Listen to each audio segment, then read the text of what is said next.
Dan kita bahas lebih dalam terkait proses penegakan hukum, pihak-pihak yang harus bertanggung jawab atas banjir Sumatera dan yang juga penting memulihkan kembali ekosistem yang rusak. Bersama staf khusus Kantor Staf Kepresidenan Timothy Ivan Triyono yang bergabung melalui sambungan virtual dan Direktur Eksekutif Indonesian Center for Environmental Law, Reynaldo Sembiring atau Bung Dodo ya saya sapanya. Selamat malam Bung Dodo. Selamat malam Mas. Selamat malam juga Bung Timothy. Malam Mas, malam. Ya saya ke Bung Timothy dulu. Sebenarnya arahan Presiden buat verifikasi dan audit perusahaan pemegang konsesi ini, konkretnya, nyatanya seperti apa? Ada langkah berbeda mengingat dampak bencana Sumatera ini sangat dahsyat loh. Ya, begini, pertama tentu kita harus berangkat dulu dari pernyataan tegas Pak Presiden ya, bahwa Pak Presiden pada saat sidang kabinet kemarin menyatakan bahwa tidak boleh ada entitas perusahaan yang memperkaya diri sendiri di atas penderitaan rakyat. Itu yang pertama. Ya. Yang kedua, Pak Presiden juga sudah sekerap kali menegaskan bahwa tidak ada yang kebal hukum di Republik ini. Itu udah komitmen jelas Pak Presiden. Nah, apa yang berbeda dengannya sekarang? Yang berbeda adalah Pak Presiden pada saat ini memastikan bahwa instrumen negara itu bekerja tidak hanya sekedar pada dokumen legalitas di atas kertas, ya, tetapi juga bagaimana pelaksanaan dalam operasionalnya, gitu.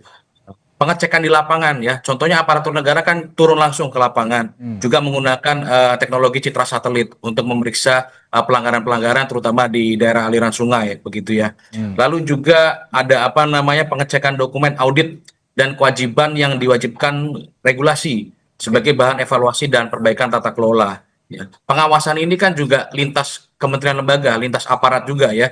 Di situ terlibat Kementerian Kehutanan, Kementerian Lingkungan Hidup, Satgas PKH, lalu ada Polri begitu. Artinya dengan adanya pengawasan yang double dalam penegakan hukum ini, diharapkan Pak Presiden berharap ya bahwa penegakan hukum ini dilakukan secara tuntas dan juga merata ya. Artinya equality before the law gitu. Termasuk juga kepada pihak-pihak yang diduga mendanai atau menyediakan alat ataupun membackingi gitu. Jadi perintah Pak Presiden sudah sangat jelas bahwa jangan sampai yang ditangkap hanya pelaksana-pelaksana di lapangan, tetapi juga diusut tuntas sampai pemodalnya begitu.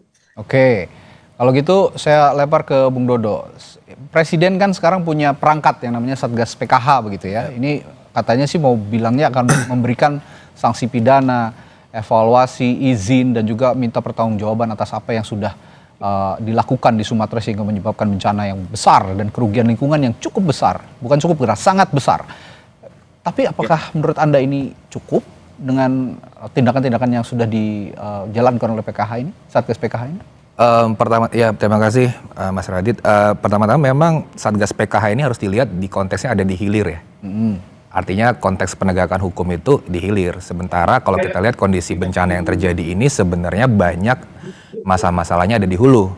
Itu kita bicara soal tata ruang, kita bisa bicara soal perencanaan ruang dan seterusnya begitu. Jadi kalau sekedar menghukum pelaku kita apresiasi tapi dibilang cukup tidak. Gitu ya. Karena menghukum pelaku itu memang sudah menjadi satu mandat undang-undang. Polluter Pays Principle, siapa yang merusak, siapa yang mencemari, dia membayar, dia bertanggung jawab, itu udah clear gitu undang-undang.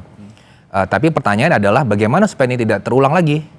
Maka sebenarnya tadi evaluasi terhadap tata ruang, memastikan bahwa semua izin-izin dan konsesi itu sesuai dengan daya dukung dan tampung lingkungan, itu menjadi kewajiban. Memastikan bahwa semua tata ruang daerah itu sesuai dengan KLHS-nya, peruntukannya tidak lagi misalnya yang sudah daerah-daerah kritis itu masih dibebani izin, itu kan harus ada tuh. Evaluasi terhadap tata ruang. Jadi menurut saya hulu hilir harus diberesin.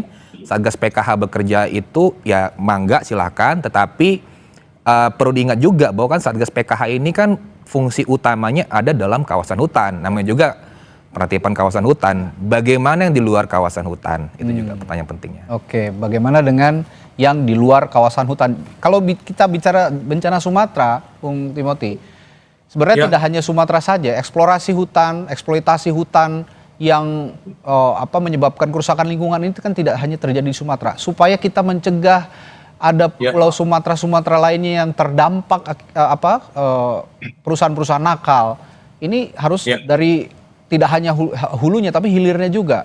Bagaimana merespons hal ini? Ya, pertama begini ya, Satgas PKH ini kan bukan bekerja itu ketika ada bencana ini saja, ya. Satgas PKH yang dibentuk oleh Pak Presiden berdasarkan Perpres nomor 5 tahun 2025 itu sudah bekerja sejak awal tahun 2025, ya. Oke. Bahkan sampai sekarang, Satgas PKH itu sudah menyita 4 juta hektar lahan dari perusahaan-perusahaan yang nakal gitu. Dan sampai saat ini pun Satgas PKH juga sudah melakukan identifikasi terhadap 198 titik tambang di Indonesia ya, dengan total luasan 5.000 hektar yang tidak Oke. sesuai dengan ketentuan. Artinya fokus pemerintah sekarang bukan hanya terhadap yang terdampak bencana Sumatera, tetapi juga seluruh Indonesia. Karena kan lingkup kerja dari Satgas PKH ini adalah seluruh Indonesia, begitu. Begitu Mas Redi. Oke. Kalau bicara Satgas PKH, ini juga kan bicara pemerintah yang memerintahkan Satgas PKH juga mewajibkan perusahaan memulihkan lingkungan. Betul. Bagaimana mekanismenya? Karena kalau bicara soal tindakan hukuman begitu, ini hukuman individu misalnya atau korporasi, oke dihukum tadi seperti yang disinggung oleh Bung Dodo juga. Tapi dampak lingkungan yang begitu besar, menewaskan 1.000 lebih jiwa di Sumatera. Gimana mekanismenya dan tanggung jawabnya yang harus dipertegas sebenarnya?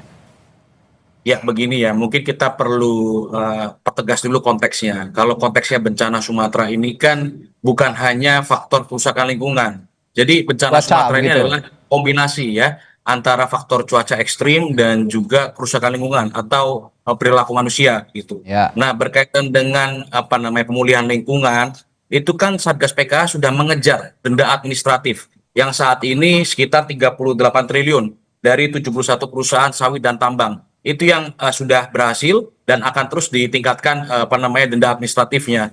Nah, nanti dari denda administratif ini akan dikembalikan menjadi PNBP yang berdasarkan sektornya. Nah, nanti hasil dari denda administratif ini digunakan untuk pemulihan lingkungan, begitu.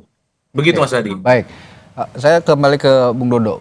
Kalau memang ada perusahaan gitu, bicara perusahaan yang merusak ekologi, merusak lingkungan gitu, dan Anda kan juga menganalisis sisi hukum dampak lingkungan ya begitu. Kira-kira dari bencana Sumatera ini, instrumen hukum yang benar-benar bisa diterapkan untuk memulihkan lingkungan, termasuk juga memberikan efek jerah terhadap pelaku-pelaku perusak hutan. Saya tanyakan hal itu, tapi sesaat lagi di Sapa Indonesia Malam, tetap bersama kami. Ya, kita masih membahas bagaimana penegakan hukum yang memberikan efek yang komprehensif ya, bukan hanya memberikan hukum pidana, tapi juga memberikan sanksi untuk memberikan ganti rugi terhadap pelaku perusakan hutan yang selama ini terjadi, termasuk yang terjadi di bencana Sumatera. Tadi saya bertanya ke Bung Dodo, jika perusahaan yang terbukti merusak ekologi Sumatera kira-kira, bagaimana instrumen hukumnya untuk pemulihan dan siapa yang akan membayar kira-kira kalau melihat dari instrumen hukum menurut analisis Anda? Ya, pertama instrumen hukumnya kita ada 3 ya. Pertama kita bisa melalui pidana, perdata, dan administratif. Nah, makanya kita harus pastikan bahwa apakah Satgas PKH ini akan bisa mencakup ke tiga-tiganya. Oke. Gitu. Karena kalau perdata itu bicara soal ganti kerugian nanti di sana. Nah, siapa yang membayar sebenarnya adalah balik ke prinsip tadi, prinsip pencemar membayar. Oke. Jadi siapa yang bertanggung jawab yang kita sudah identifikasi sebagai perusak atau pencemar lingkungan, perusak hutan, dia bertanggung jawab. Oke. Bertanggung jawab untuk memulihkan, bertanggung jawab untuk membayar kerugian lingkungan yang terjadi. Kira-kira begitu. Dan kemudian tadi saya juga menyambung dari Mas Timothy ya mengenai Satgas PKH. Memang gitu, kalau saya melihat bahwa menarik ya kalau tadi pernyataan juga dari Jampitsus saya dengar pagi-pagi tadi akan bicara soal pemulihan lingkungan. Ya. Karena memang kalau kita lihat dari Perpres 5 itu 2025 dan kita baca di pasal 2 ayat 1 itu sebenarnya kan tugas utama dari penertiban kawasan hutan itu adalah untuk optimalisasi penerimaan negara. Sebenarnya nggak bicara lingkungan per se untuk pemulihan di sana. Tapi oke lah, berarti ada diperluas nih kewenangan yang itu oke. Tapi yang kedua sebenarnya saya mau mencoba merespons soal denda administratif. Sepemahaman saya memang kalau kita bicara soal pemulihan lingkungan, itu kita belum punya tuh satu contoh konkret denda administratif yang memang langsung spesifik kepada pemulihan ekosistem. Oke. Saya belum ada gitu ya, karena biasanya pemulihan lingkungan itu keluarnya di perdata. Jadi Oke, ada perusahaan yang digugat nih, dia bertanggung jawab, dia pulihkan gitu. Itu pun sebenarnya baru beberapa perusahaan saja. Kalau kita bicara dari 2014 sampai dengan 2025, hitungan saya cuma ada 2-3 perusahaan. Itu pun di kasus-kasus kebakaran hutan. Denda administratif setahu saya ya itu mungkin nanti yang perlu ditunjukkan oleh pemerintah. Mana sih denda administratif yang akhirnya itu bisa disalurkan untuk pemulihan ekosistem. Kalau emang itu terjadi ya tentu kita senang masyarakat. Oh nyata dan uangnya ini nggak cuma masuk sebagai PNBP hanya untuk pemasukan negara, tetapi juga dibalikin kepada lingkungan. Oke, saya kemarin menyimak juga, kita semua menyimak bahwa Menteri Kehutanan sudah mengungkap ada beberapa perusahaan yang dinyatakan merusak lingkungan, merusak hutan gitu ya. Ya. Dari 31 Satgas PKH dikerucutkan lagi menjadi 22 katanya ada perusahaan yang melanggar konservasi hutan di Sumatera. Tapi saya mau tanya, Anda punya data pembanding kira-kira? Betulkah itu akurat hanya 22 atau jangan-jangan banyak tapi tidak diungkap semua? Sebenarnya kalau sementara ini angkanya agak mirip, sekitar 20 sampai dengan 22 gitu. Tetapi memang yang kita perlu pastikan adalah ini kan problemnya ini nggak cuma soal perusahaan. Tapi pemegang hak atas tanah. Jadi individu-individu yang sebenarnya dia kayak semacam cukong nih, gede nih lahan-lahannya. Nah ini juga yang sebenarnya perlu untuk ditertibkan. Nah ini sepertinya yang belum, saya nggak tahu ya, menurut aturan-aturan yang ada sekarang, apakah hukum pidana, perdata, dan sanksi administratif ini dalam satu aturan yang sama atau berbeda-beda, saling mengikat atau bagaimana? Karena menurut saya ini satu sama lain harus juga mengikat begitu supaya penegakan hukumnya juga paralel.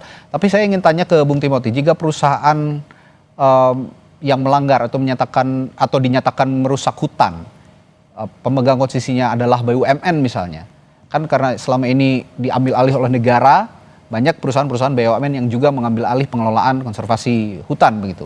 Ini siapa yang harus bertanggung jawab? Apalagi apa dikembalikan lagi ke negara atau bagaimana, Bung Timothy? Ya, penegakan hukum ini kan juga termasuk juga ada BUMN yang kemarin sudah dihentikan izinnya ya, yaitu PT PN 3 yang sudah dihentikan izinnya oleh pemerintah gitu. Artinya ini sekaligus menegaskan bahwa pemerintah berkomitmen ya, meskipun itu adalah BUMN akan ditindak dengan tegas juga. Lalu berkaitan dengan tadi denda administratif yang tadi disebutkan oleh Mas, itu sebetulnya kita sudah punya PP ya. PP nomor 45 tahun 2025 yang mengatur tentang tata cara pengenaan sanksi administratif dan tata cara PNBP ya, yang berasal dari denda administratif di bidang kehutanan. Di PP itu jelas bagaimana peruntukannya, ada dana reboisasi ya, lalu ada dana pemulihan lingkungan, itu sudah ada di dalam PP itu. Jadi memang nantinya denda administratif yang saat ini sudah dikumpulkan sebesar 38 triliun dan nanti akan bertambah, itu akan dijadikan PNBP dan ditugaskan kepada Kementerian Kehutanan dan juga Kementerian Lingkungan Hidup untuk melakukan perbaikan lingkungan dan juga perbaikan ekosistem tadi begitu. Nah, mungkin dari sudut pandang pemerintah, mungkin ada beberapa hal yang akan kita lakukan begitu ke depan. Salah satunya tentu kita akan melakukan penilaian kerusakan lingkungan dulu atau environment damage assessment. Kita melihat seberapa jauh kerusakan lingkungan yang ada, terutama terkaitan dengan kerusakan hutan dan lahan, degradasi das, pencemaran tanah dan air, lalu juga kita tidak lupa kerusakan ekosistem pesisir gitu ya. Nah nanti dari situ baru kita masuk ke tahap rehab dan rekon lingkungan berbasis ekosistem gitu ya. Salah satunya adalah rehabilitasi hutan dan lahan, lalu juga ada pemulihan das dan sungai gitu. Nah lalu di ranahnya ATR BPN kemarin sudah diperintahkan oleh Pak Presiden juga bahwa perlu dilakukan penataan ruang ya, berbasis risiko gitu. Jadi dalam menetapkan tata ruang itu kita juga mempertimbangkan risikonya juga begitu. Nah tadi Anda sudah mengatakan ada PP atau peraturan pemerintah yang mengikat ya dan mengatur 3 instrumen hukum itu bisa dijalankan begitu dalam sistem yang paralel. Pertanyaan saya selanjutnya, jika itu dijalankan, bagaimana transparansinya? Apakah juga masyarakat dilibatkan untuk terus menerima progres dari penindakan atau penegakan hukum yang dikhususkan untuk bencana Sumatera ini kira-kira, Bung Timothy?